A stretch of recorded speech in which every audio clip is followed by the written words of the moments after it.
Here I have a beautifully carved wooden marionette which has this control mechanism. So it has a solid metal rod that comes out through the top of the head to the hand controller at the top. Now, as you can see, this makes for, in this version anyway, a simplified controller of the puppet. So in this case we've only got 4 strings. So by having this rod, we've removed the strings to the head, of which there would be at least 2, sometimes 3 or even 4 that would control a fully strung puppet's head. And in this variation as well, we've also removed the back strings because of the way this puppet operates. You could still have those in if you wanted to. But it means that we have this controller which has a rocking action, like so, which allows for the feet to move. So that gives you that walking action just by rotating this controller here. And then you have, for the hands, a run-through string. So from one hand, string runs up to the top of the control and comes back down again. So one string can control both hands. So by pulling this string, I can lift this hand, but also just by pulling it the other way, I can lift that hand, or I can get both hands just through pulling this one string, like so.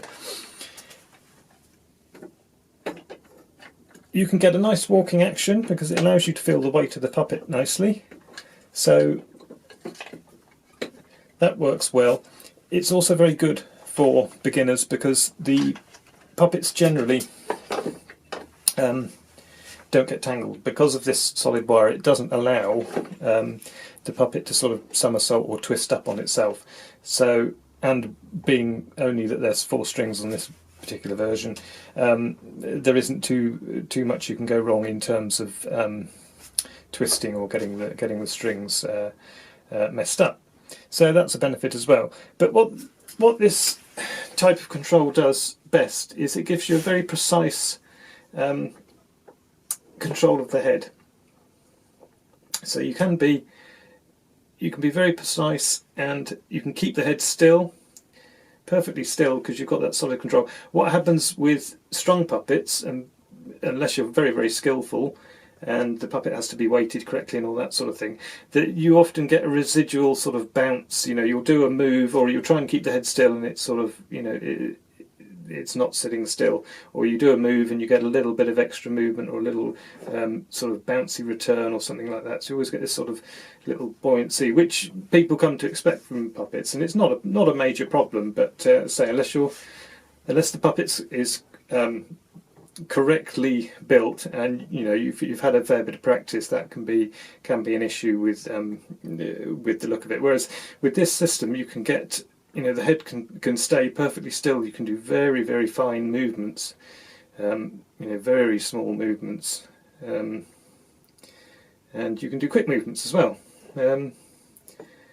And you can sort of, you know, stop on a dime, which if you tried to do that with a strung puppet, it's very, very difficult to go from that position to, say, that position and stop.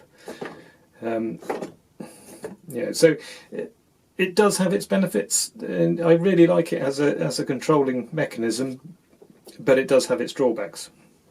The drawbacks are, of course, visually, it's not so nice to see this solid rod coming out of the top of the head. It detracts from the look of the puppet a little bit. It can be limiting on movement as well. You could argue that it depends how the puppet is made, but if you do it right, you can get pretty much all the movement that a strung puppet would have in its head. But sometimes they can be limited on the head positions that you can get to. But the major limiting factor is if you wanted, for example, to lay your puppet down, have it lay on the floor, you know, like it's sleeping or been killed or something like that. The only way you can do it is to have the bar come down and, you know, be in view or be in shot or whatever. Now that might not be an issue.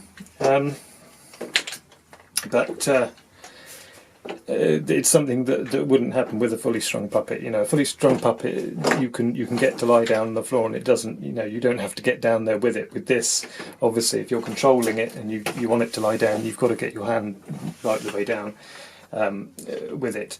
That's in my mind, that's the major drawback with them. I don't actually mind the looks of the rod so much. I think it's, you know, I don't think that's such an issue. But as I say, that is the major sort of limitation with this style of control. But I think a lot of the times the benefits of it outweigh its limitations. So I think it's something that people should think more and use more of, because I think it's a very underrated system, and it's not something you see that often outside of well, puppets, you know, in Prague use this a lot, and Italy and places like that, they're quite popular.